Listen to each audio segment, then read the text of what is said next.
that we will join hands with the Right Honorable Raila Amolo Odinga for the 2022 elections of the Republic of Kenya and Azimio la Umoja. Naleta salamu kutoka kwa rafiki yangu, ndugu yangu Kalonzo Musyoka.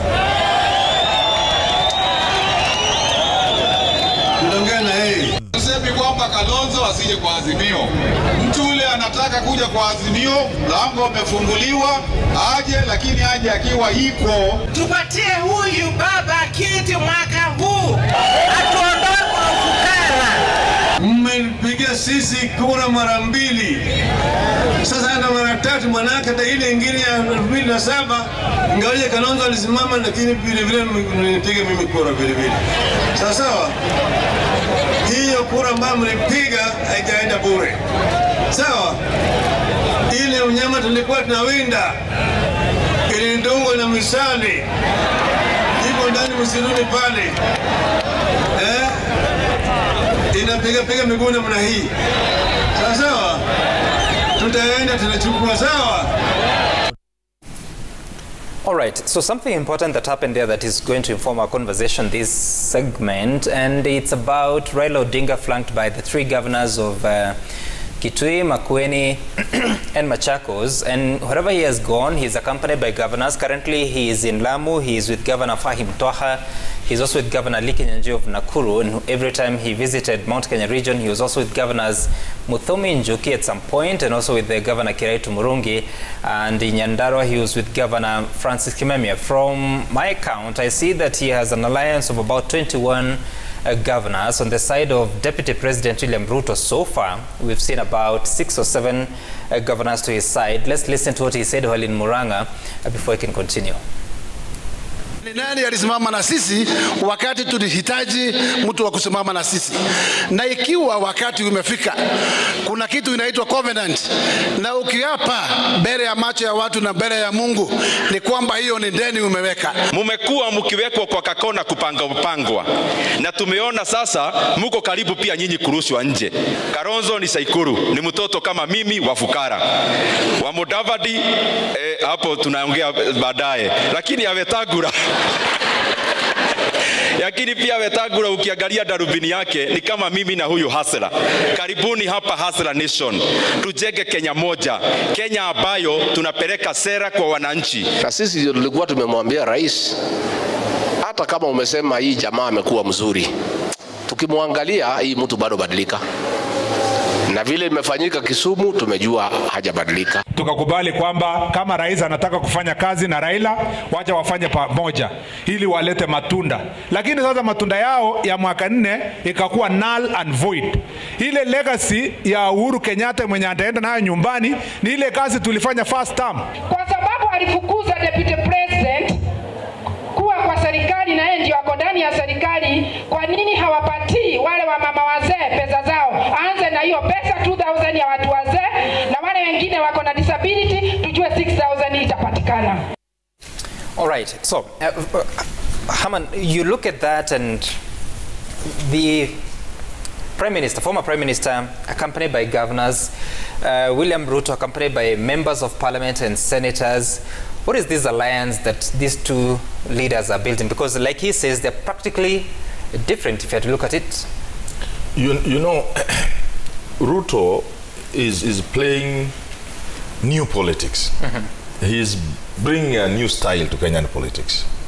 Now he has to pray his God, because he's a prayerful person, that what has not worked before will work this time around. Raila, on the other hand, is playing more or less old politics. What has worked, what we know works in this country. In other words, you are not going to marshal support in this country for presidency unless you have significant presence in many of the regions of this country, if not all. And you do so not by going to the people directly. You do so by talking to the people through their kingpins. Now, Raila has those kingpins. Now, you talk about the governors. So you go to Mount Kenya region, for example, and you find Raila has the leadership of the community. Then when Ruto goes there, he's with fairly junior politicians. Sometimes when I say junior, people don't like it. But really, you cannot compare Ndindi Nyoro, Alice Wahome, Ishungwa, with those other big players with whom Raila and Ruto are playing. So that's how they are going to play it. And like I've said before, one has to hope, and this is William Ruto, that this new approach to Kenyan politics will work. That, for example, you will reach the people of Western Kenya more through Khalwale, Wasiali, Didmas Barasa than through Atwoli, Oparanya, Davadi, Eugene Wamalwa. You see, it has to be a new way of doing things. That you have to go to a place like Murang'a and hope that the Kikuyu of Murang'a will listen to Ndindi Nyoro and Alice Wahome and Irungu Kangata, as opposed to people like Mwangi wa Iria and Peter Kenneth and the rest of these big boys and the billionaire class there. You know, it has to be a very new thing. Now, talking of that, you asked him whether there could be like a third horse. And these things are tied together. I've always maintained a rerun and a runoff. A runoff cannot be occasioned by Oka, because Oka is part and parcel of the other team. A runoff in this country can only be occasioned, and I've said it before, if the Mount Kenya people decide, like it has been run in the papers, that Ruto told them, instead of voting for Raila, why don't you vote for their own? I didn't hear him say, but it's all over the press and the media a couple of days ago. If the people of Mount Kenya were to decide, like they did in 2012, that, well, wait a moment, who says we can't run? And the front, you know, it used to be, in my view, it used to be somebody like Jimmy Wanjigi, but I think he squandered that opportunity. Now there are people like Mwangi wa Iria. If they decided we are going to have our own, that is the only time we could have a runoff in this country. Because if such a candidate, say one of them, was to run away with about 60–70% of the votes, that's already a runoff.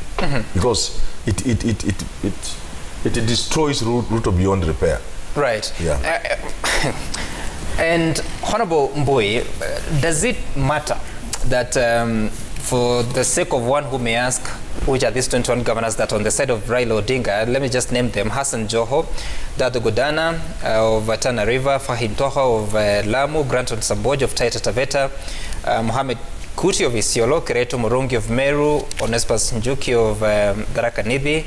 There is Charity Ngilu, Alfred Mutua, Kivuda Kibwana in the Ukambani region, Francis Kimemi of Nyandarua. Then you'll see Alex Tolgos, at least you've seen him welcoming the former Prime Minister. There's Nerito Muridi from Laikipia, Lee Kinyanjui from Nakuru, Olelenku from Kajiado, Wycliffe Oparanya, Kakamega. There's Wycliffe Wangamati, Bungoma, Kanora Sanga, Siaya, Anyang Nyong'o, Cyprian Awiti from the Nyanza region, James Ongwae from Kisii County.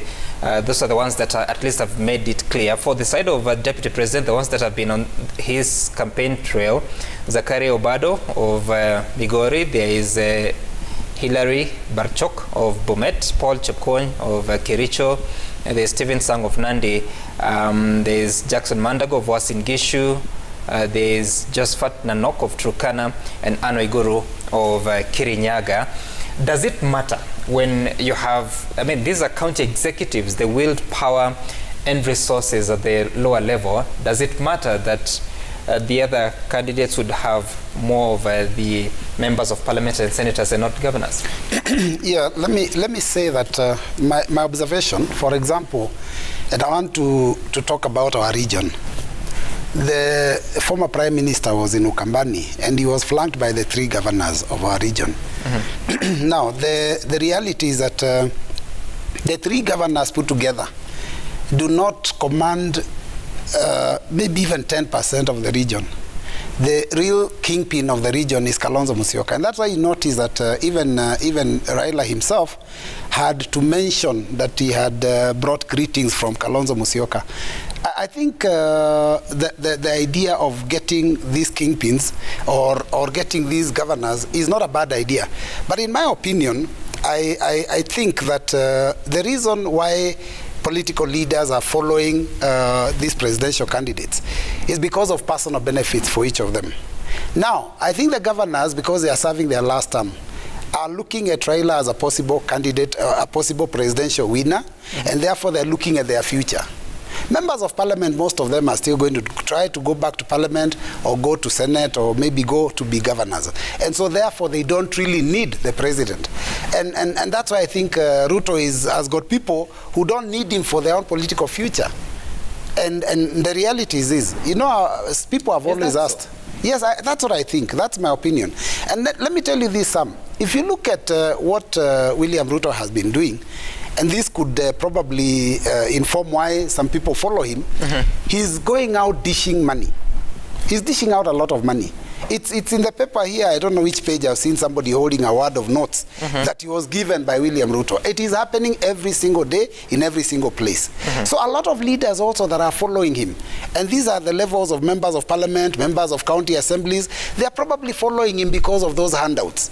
Governors don't need handouts from the deputy president because they also have their own budgets and they can be able to deal with their issues because they have huge budgets even to run their own offices. So I think it's a matter of people are following the leaders because of what they will get. But Honorable Mbui, you said that the three governors cannot command beyond 10% of votes. These are governors, two of them have won elections 2 times. One time, Alfred Mutua was with Wiper. Second time, he was with his own party, actually supporting the Jubilee candidate, not Kalonzo Musyoka. In 2013, Governor Kivutha was on Muungano party, then came together with Kalonzo Musyoka in 2017. For Ngilu, she was on her own. And let me give you the analysis. Kivutha Kibwana won in 2013. You know, when there's a presidential campaign, people out there, everybody is seeking their vote. He managed to scrape through. In 2017, he had to come to Wiper because he would never have won that seat. He didn't come to Wiper because he wanted to be in Wiper. And remember this, he came to Wiper, we made him chair, and immediately after the elections, he defected and left. So that means he used Wiper to get into the office of governor. Mutua became a governor because Kalonzo Musyoka gave him the party ticket. So Mutua came from government spokesman, and because they were working together with Kalonzo, and Kalonzo was vice president, Kalonzo put, you know, he gave him a membership card in his office. It was publicized. We saw it, all of us, on TV, and we say that is Kalonzo's candidate. That's how Mutua became governor. 2017? 2017, you know, I don't want to say it, but you know, he had 54%. We are not very sure about this 54%. I mean, you know what we said? You know what we said about 54%? It was too much of a coincidence. He got 54%. But let me tell you this. Look at Mutua getting 54% to be governor, but Kalonzo Musyoka getting over 80% of the vote as deputy president from the same region. So clearly there is no competition between Mutua and Kivutha Kibwana. And Ngilu in the first election she failed when she tried to vie in her own party as governor. She tried to, as senator in her own party, NAC, she failed. Now, in 2017, fast forward 2017, she was actually the de facto campaign manager for NASA in our region, and especially in Kitui County. So that is how she managed to get into that election on her own.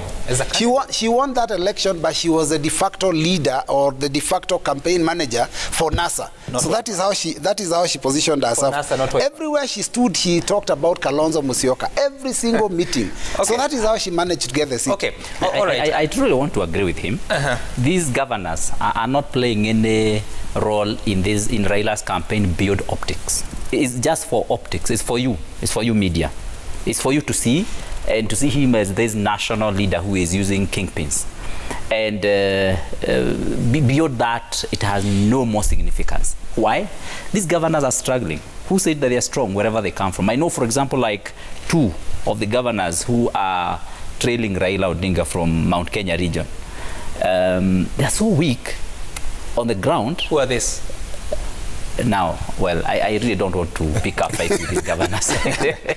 But the truth of the matter is... You're making an allegation. Yeah, the truth of the matter is we have some of these governors who really can't manage even at 20%, you know, to have a re-election back. And he has talked of his governors as 10%. In our area, they might get the 10%, but not beyond 20%, some of them.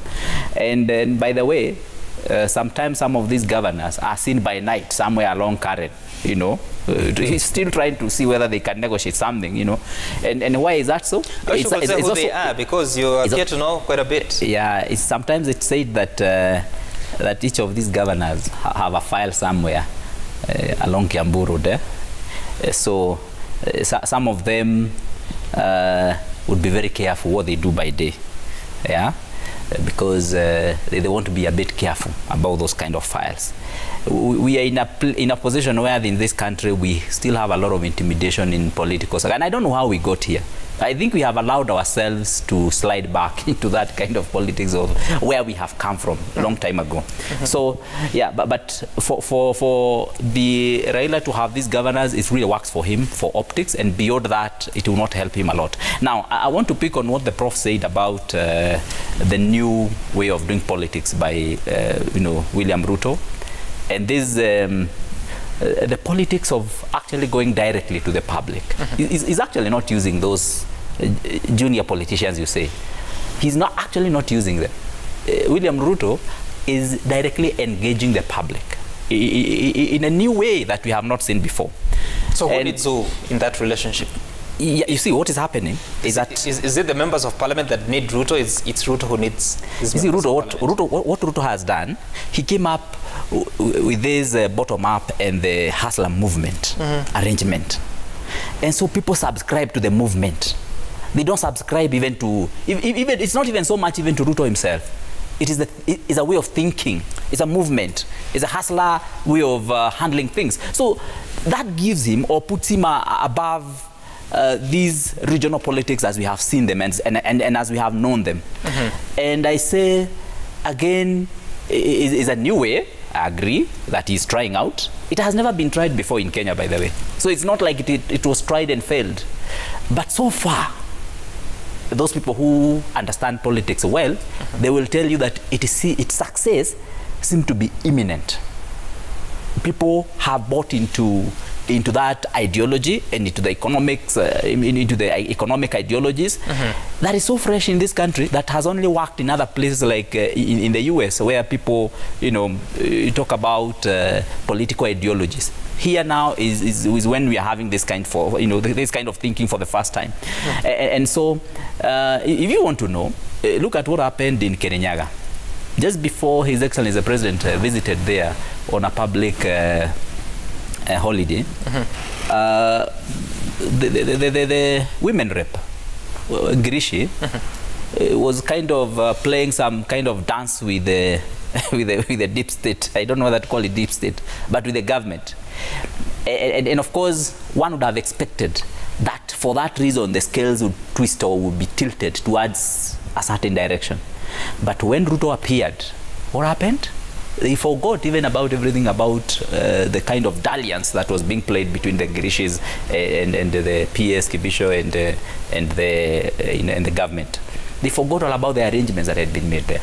Even though there was this thinking that people who go to that stadium must not be people who subscribe so much to the hustler movement. You've got to... How do you substantiate that? Because the image I remember seeing of woman rep Purity Ngirishi and the Principal Secretary of Interior, that is Karanja Kibicho, they were talking about leaders coming together, and it should appear it was in the run-up for preparation of the Masujadi. But how do you say that the target was to have not as many people who are in the field? Why didn't you bring the other MPs who are in Kirinyaga? We have so many MPs in Kirinyaga. Yeah. I mean, you are saying... Not one who brought them. What I'm saying is, why Ngirishi and not any other member of parliament? Because we have so many members of parliament in Kirinyaga. Why was it Ngirishi only? Why not bring Waiguru, for example, on board at that particular moment? Why not bring all those other political leaders? We have even the Senator, Kibiru. Why not bring them on the table to try and have that kind of dalliance? It's because of the significance that Ngirishi has with the hustler movement. That really was the whole issue. And whereas the hope would have been to hopefully neutralize to some level, it boomeranged on them. It didn't work. I don't have a problem with what you're saying. What I'm not certain about is when you say that bringing Purity Ngirishi into the fold was to ensure that you don't have as many people who are pro-Ruto in the stadium. How do you substantiate that? No, let me say this. Let me rephrase. It was basically to neutralize the whole issue of the hustler nation in Kirinyaga County. But you see, neutralize what I'm trying to demonstrate to you, and really, I don't want us to miss the point. The point here is the popularity of the women rep is not in any way related to the popularity of the hustler movement there. Those two are on parallels. You as a women rep, and not only in Kirinyaga, but in any other place, you as a political player, as a member of parliament, you've got to be working hard to retain your popularity in your region. But the popularity of the hustler nation and Deputy President William Ruto is on its own level. And it is not so much affected by the popularity of these other candidates. Okay. And that is where it's becoming a bit sophisticated. That's where we are also experiencing a new way of politics that we have not known before. That is where it's becoming a very serious jinx for the people who are trying to play or to plan the succession politics in Kenya. And I said, once again, remember, the fact that we don't have a Kikuyu who is running for the presidency has even compounded this even further. Why? Because today, Ruto walks into Kambani and is able to attract not only a crowd, but an extremely enthusiastic crowd, just the same way Raila is doing it. I spoke to Moses Kuria the other weekend, and he said that he's worried for people who look at crowds as votes, because the crowds are attended by just about 10% of the voter population. So you don't know what the 90% is thinking. So the question is, how do you make crowds convert to real votes? I absolutely agree with him, because if Raila Odinga, for example, came to my village today, I am telling you, nobody will go to farm that day. I mean, we have read about Raila Odinga on history books since the time I was young. We have heard about him on TV, on radio, came to your village? Every other day. If Raila Odinga came to my village today, everyone will come out to see him. Are you getting? In fact, if they were even given an opportunity to touch him, they will be very excited. How about William Ruto? They will be very happy. I mean, of course, if Ruto comes to my village, you know now the crowd will be enthusiastic. It will be ecstatic. So now answer my question. Yeah, so the issue is, and if you looked at the choice of words that I used, I said, if today Ruto appears in, and he did it, he went to Kambani, the kind of enthusiasm you see with the crowds. Do you measure that? Are you getting the enthusiasm that you see? Okay, speak up. And of course, I would also want you to see this crowd. Let me bring in some, you know, there's something that he said that I really would like to, you know, differ. That the hustler movement is a new idea. Let me tell you, in fact, the reality is that that's the oldest trick in the political book. And I'm sure, Speaker, you know this. Because any politician wants to be the defender of the downtrodden. And that has always been even from independence, all our leaders were those people that spoke on behalf of the downtrodden. And that is the narrative that the hustler movement is. The only thing they've done is now try to create an economic model on it and say, packaging. we are doing something that we are going to bring the people at the bottom to come up. Something like that, you know, that up to now nobody can explain. But the idea of the downtrodden, that is an old trick. It's a very old trick. Have we had any person in Kenya packaging that and selling it to the masses other than tribal politics? Speaker, just hold on. Let's make progress, because if you look at the papers today, there's another trick. I don't know whether it's old or it's new, and it's about money. And scramble for Ruto cash is the front, is the main story, the main headline story in the Nation, talking about how he's been distributing cash to border women and residents of different parts of the country. And on page 4, police take note as Ruto handouts fuel violent clashes among groups, and they are saying the DP has dished out millions to churches, border operators, youth and women's groups, and campaign organizers. Then you'll see that on page 8 of the Standard, Ruto millions excite and divide. Let's just see what the details are on that particular page. And they are talking about happiness, drama over Ruto cash. You'll see the image of Kuria East MP Marwa Kitayama with a word of currency notes, and his Kuria West counterpart Matthias Roby gave cash to the business community in Homa Bay town. I wish you could get this picture on page 8 of the Standard. But also, at the same time, we saw the deputy president somewhere, I think it was in Kitui, correct me if I'm wrong, and he gave some 2 million shillings. And Haman, when you look at this, I mean, what role does money play? And now that you don't have a law that governs how campaign financing will be regulated, how do we assess the source of the money and how it's used? And is it a good thing? Yeah, before I say that, allow me to make a comment or two about the crowds and about direct injection. You see, Speaker says if Raila appeared somewhere, people will want to see him because he's some kind of magnet, I think so. What he may want to add is that after you have seen him, you wonder all the bad things people have said about him. They are not right. And that works in his favor. And he's not the only politician. I've been in politics long enough in this country, you know. Again, he says Ruto will also excite a very good crowd. But there's some catch here and some danger. That people kind of associate Ruto with money. If you are a politician, as indeed you are yourself, if people associate you with money, you must be very careful. You get it? So that is something Ruto's camp ought to, and you can see the money being flashed. It's in the newspapers, you can see big things. You saw in Kitui an envelope of 2 million shillings. So people, again, are coming because they're associated with money. That said, Sam, crowds are also a big indicator. Do not rule out crowds. When in 2016, Trump came up with an African way of doing politics and he was doing big rallies, people were laughing it off. But it paid. It began to build into the American psyche. Here is a man who can change our lives. And it worked for him in 2016. That's how he won. Nobody had given him even half a chance.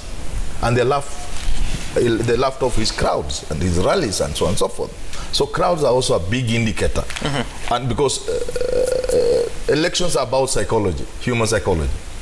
Human people by nature, human beings don't want to associate with failures. You get it? People want to associate with those who are successful. So if people see Ruto is about to win, many people will drift to this side. It's human nature. So crowds are a good thing. Finally, before I talk about the money, Speaker here seems to be disagreeing with me in terms of direct injection. Direct injection here meaning you go to the people. And I said it's a new way of doing things. But I also want Speaker here to look at it and don't dismiss some of these governors. Are you telling me, for example, in Daraka, Mudomi Njuki, you can dismiss him, that he cannot bring substantive votes in a certain direction, that he counts for naught? That, for example, if you went to Laikipia, Nerito, he's just there, he talks good English, nothing beyond good English. That Mwangi wa area in Murang'a, you can go there, a junior politician, and you dismiss him. That in Kakamega, you want to tell me people like Oparanya cannot sway Luya votes. That the fellows who are with Raila in Lamu yesterday, those people cannot sway votes. They would. That's how our politics works, and it works like that in many places.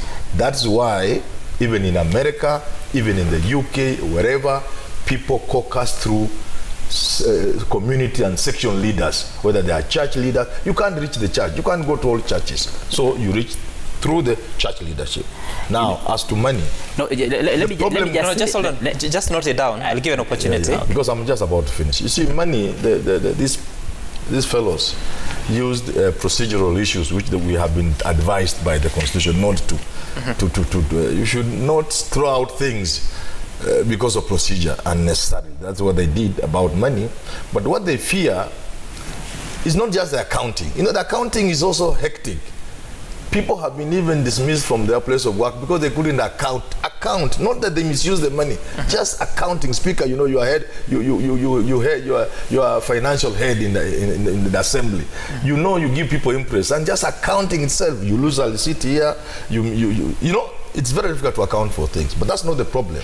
The problem is the source of the money. If you are allowed to spend 40 million, you are allowed how much by that bill? We can spend as much as we want. No, I'm saying in the bill. I think it was just below 20 million. Yeah. No, around 50, 60, 40. But they were specific about constituents. I wanted to find out is, if you spend 40 million shillings, and you cannot tell me who gave you a shilling because nobody gave you, the next question is that your money? The answer is certainly yes. If you have 40 million to spend, how much have you been paying taxes for the last 10 years? You have been paying almost nothing. Apart from source, which is your salary, there is no other cent you have paid in taxes. So how did you get 40 million to you? So there are all these issues. But the danger, however, why countries regulate is not just because money can be used to corrupt the voter.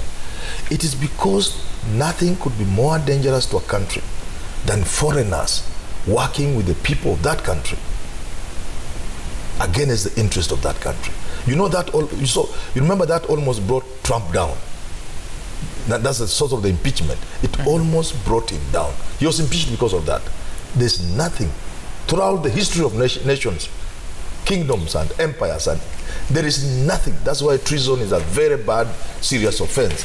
So you regulate how people spend money because you want to be sure foreigners are not using your people to sabotage your country. But our leaders don't love this country. They think about themselves. They think about an election. They should know that Kenya will not always be the Kenya we have today. The Kenya of tomorrow may be a Kenya that can only survive if we are mindful of our security. If we know that there are people outside there who may not love us, who indeed may want to destroy us, and they can use our own to destroy us. So these laws should not be seen for now. These laws may serve to protect the country 100 years from now. Right. And I'll come to you, Speaker, but before I do so, Honorable Mbui,